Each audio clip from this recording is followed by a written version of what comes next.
नमस्कार। आज की कक्षा में हम कूटनीति अथवा राजनय के बारे में पढ़ेंगे। तो आज की कक्षा में हम जानेंगे कूटनीति के अर्थ एवं उसके स्वरूप के बारे में, कूटनीति के लक्ष्य के बारे में, कूटनीति के कार्य, कूटनीति प्रयोग के साधन एवं यंत्र, कूटनीति की सीमाएं, कूटनीति की अवनति एवं कूटनीति की नवीन प्रवृत्तियों के बारे में हम जानेंगे।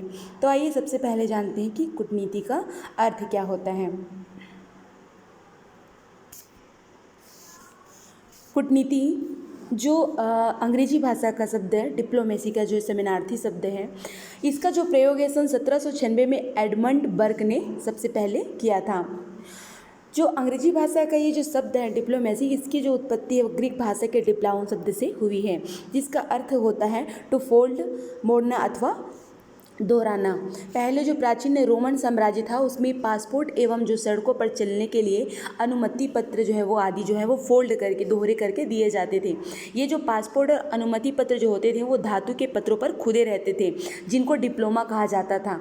धीरे धीरे ये डिप्लोमा शब्द का जो प्रयोग है वह सरकारी कागजातों के लिए होने लगा। बाद में इसी के अपभ्रंश के रूप में जो संधि जो समझौते किए जाने लगे, उन संधि और समझौते के जो शासकीय लेख पत्र के लिए जो कोष तैयार किया जाता था उनको जो है वो डिप्लोमेटिक्स तथा डिप्लोमेटिक के रूप में प्रयोग किया जाने लगा, जिसका संबंध अंतर्राष्ट्रीय विषयों से होता था। तो इस प्रकार से कूटनीतिक निकाय उस समस्त राजदूतों, दूतों तथा कर्मचारियों के लिए प्रयुक्त होने लगा था जो विदेश की राजधानी में एक स्थायी दूतावास के सदस्य होते थे, तथा कूटनीतिक सेवाएं शब्द सार्वजनिक सेवाओं की उस विशिष्ट शाखा के लिए प्रयोग किया जाने लगा जो विदेश में स्थायी दूत मंडलों के लिए कर्मचारियों को प्रशिक्षण देती थी। तो इस प्रकार से कूटनीति का जो है वो ऐतिहासिक पृष्ठभूमि रहा है। यहाँ पर हम कूटनीति के संबंध में कुछ परिभाषाओं का अध्ययन कर लेते हैं। तो ऑर्गेन्स्की ने जो है वो कूटनीति को दो से अधिक राष्ट्रों के मध्य होने वाली संधि वार्ता की प्रक्रिया को इंगित करने वाली जो है वो प्रक्रिया मानी है। तो वहीं के.एम. पणिक्कर के अनुसार कूटनीति अपने हितों को दूसरे देशों के सामने रखने की कला है। इसके अतिरिक्त हम यहाँ पर हेराल्ड निकल्सन के शब्दों में जो इनकी परिभाषा को समझ सकते हैं कि उनके अनुसार कूटनीति जो है अपने श्रेष्ठ अर्थों में अंतर्राष्ट्रीय संधि वार्ताओं में कौशल का प्रयोग कूटनीति है, तथा जो अपने निकृष्ट रूप में कूटनीति जो है वो छल, छद्म, चालाकी का क्या है, घोतक है। इस प्रकार से कूटनीति की जो है परिभाषा को हम समझ सकते हैं। जब हम कूटनीति के अर्थ को समझते हैं, उसकी परिभाषाओं पर ध्यान देते हैं, तो महत्वपूर्ण रूप से जो 3 तत्व दिखाई देते हैं हमें कि कूटनीति एक तो अंतर्राष्ट्रीय संबंधों की व्यवस्था से संबंधित है, तो यह समझौते और वार्ता की एक कला के रूप में है, तो यह राष्ट्रीय हित की अभिवृद्धि का एक प्रकार से महत्वपूर्ण साधन है। कूटनीति के लक्ष्य के बारे में जान लेते हैं कि कूटनीति के लक्ष्य क्या होते हैं।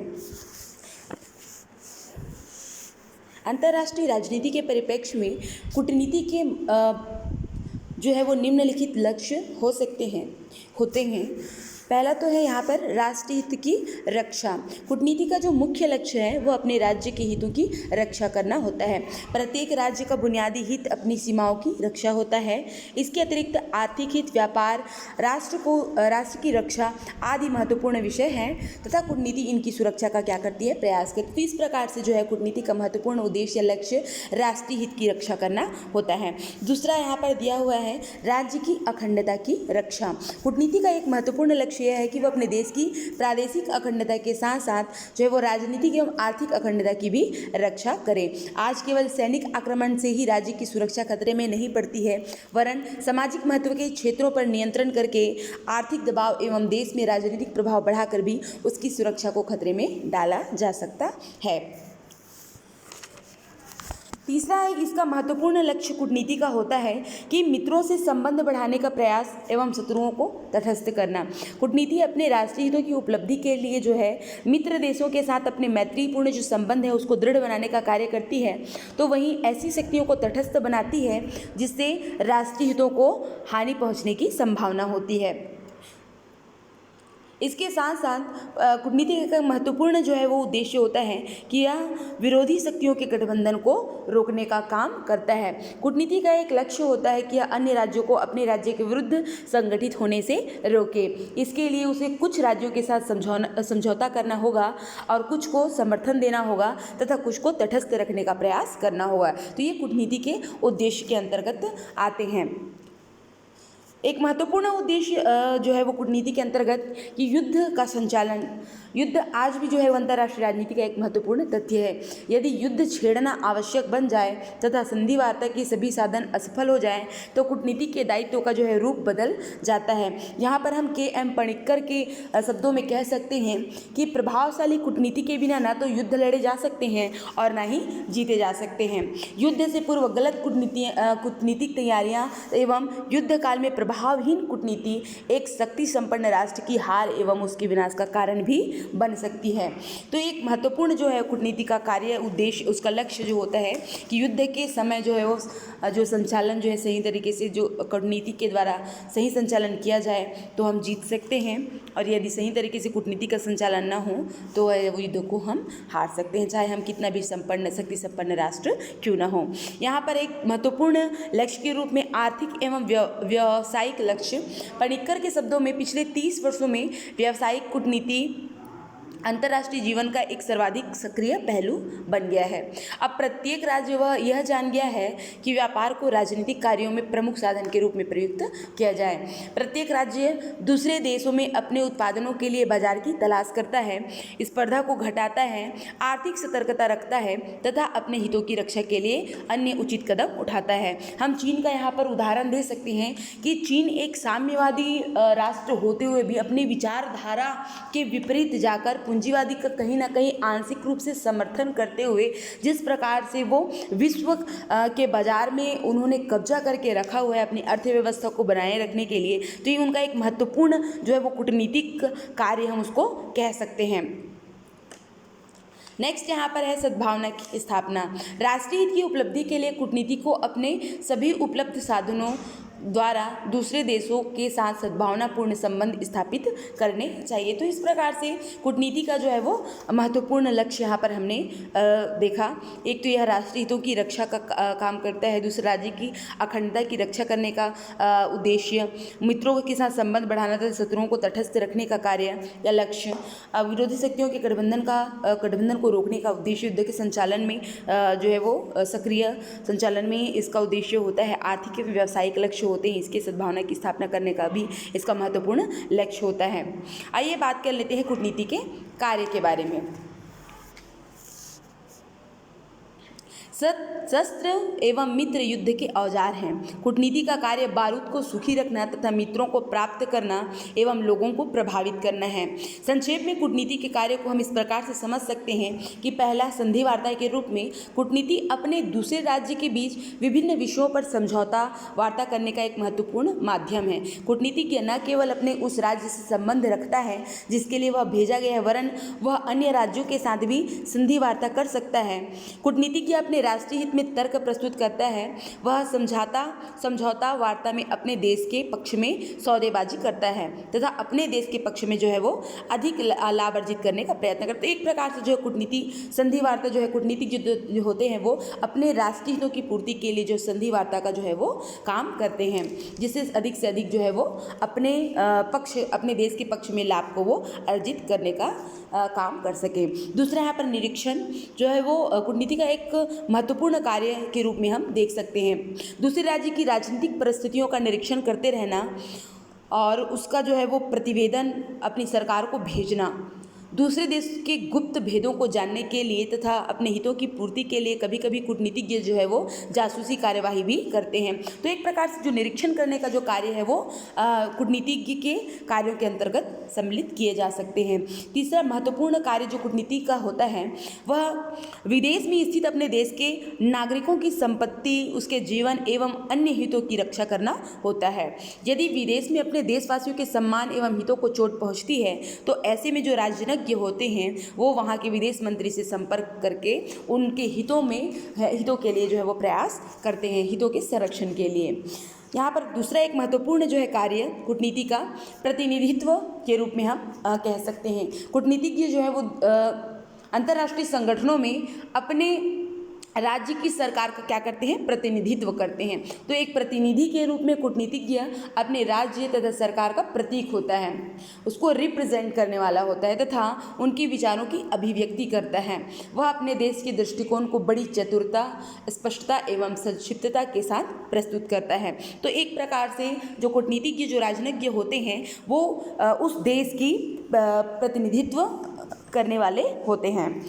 नेक्स्ट यहाँ पर जनसंपर्क के कार्य को हम समझ लेते हैं। राजनज्ञ निरंतर अपने राज्य और उसकी नीतियों के प्रति सद्भावना बनाने का कार्य करते हैं। इसके लिए वह प्रचार तथा जनसंपर्क के दूसरे कार्य संपन्न करते हैं। पार्टियों एवं भोजों में सम्मिलित होते हैं, सार्वजनिक एवं अन्य अवसरगत जो है वो भाषण देते हैं ताकि अधिक से अधिक जो है हम उनसे संपर्क बनाकर अधिक से अधिक अपने हित को क्या कर सके, साध सके।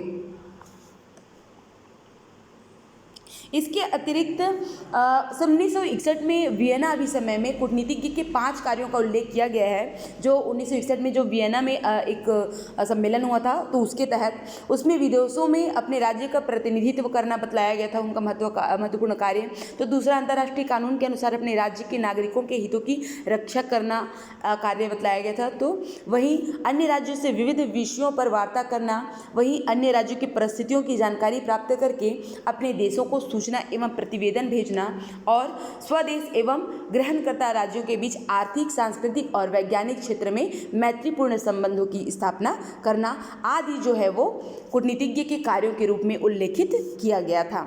अब ये जो कूटनीति के जो कार्य हैं तो इन कार्यों का ये जो है वो पालन जो है वो कैसे करते हैं, तो उनके प्रयोग के साधन एवं यंत्र क्या होते हैं उसके बारे में हम चर्चा कर लेते हैं। तो मार्गेनथाउ के अनुसार एक कुशल राजनय डिप्लोमेसी का जो शांति संरक्षण के लिए तत्पर है, अंतिम कार्य है कि वह अपने ध्येयों उद्देश्यों की प्राप्ति के लिए उपयुक्त साधनों को चुने। तो यहाँ पर राजनय के 3 जो है वो तीन प्रकार के साधनों के बारे में मार्गेनथाउ ने चर्चा की है। एक अनुनय, समझौता और शक्ति की धमकी। तो अंतर्राष्ट्रीय राजनय में प्रयोग में आने वाला सबसे मुख्य जो तरीका है वो अनुनय का है और सफल राजनज्ञ में अनुनय की कला होने की जो आशा है वो की जाती है। तो वार्ता करने वाले जो पक्ष राष्ट्र होते हैं, इसलिए अंतर्राष्ट्रीय राजनीति में अनुनय का जो क्षेत्र है वो बहुत बड़ा नहीं होता। कूटनीति सहमति पर पहुंचने की एक प्रक्रिया है। यदि सहमति होना असंभव सिद्ध होता हो तो कूटनीति का जो क्षेत्र है वो क्या हो जाता है, समाप्त हो जाता है, क्योंकि उस स्थिति में बल प्रयोग का सहारा लिया जाता है।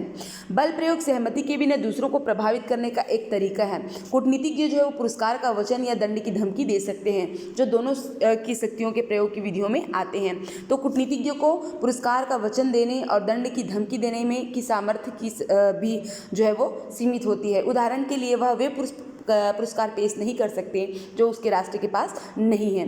कोई भी कूटनीति जो अनुनय और समझौते पर निर्भर करती है कुशल कहलाने की योग्य नहीं है। साधारणतया एक बड़े राष्ट्र के कूटनीति प्रतिनिधि को अपने देश के हितों और शांति के हितों की सेवा करने की योग्य होने के लिए एक ही समय में अनुनय का प्रयोग करना होगा, समझौते के लाभ उठाने होंगे तथा दूसरे पक्ष को अपने देश की सैनिक शक्ति से भी अवगत कराना होगा।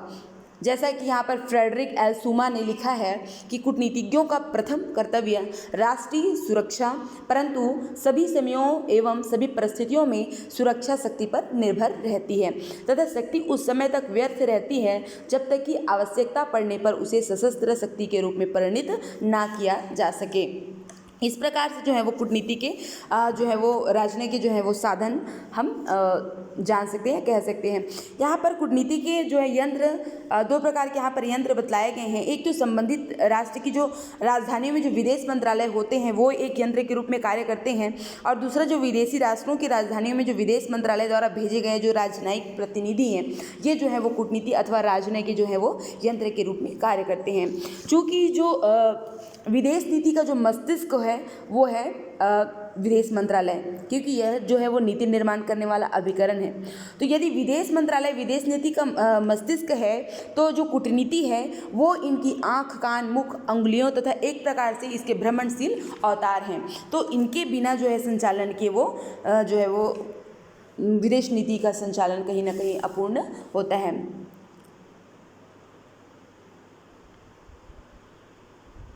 आगे की कक्षा में हम कूटनीति की सीमाओं के बारे में जानेंगे।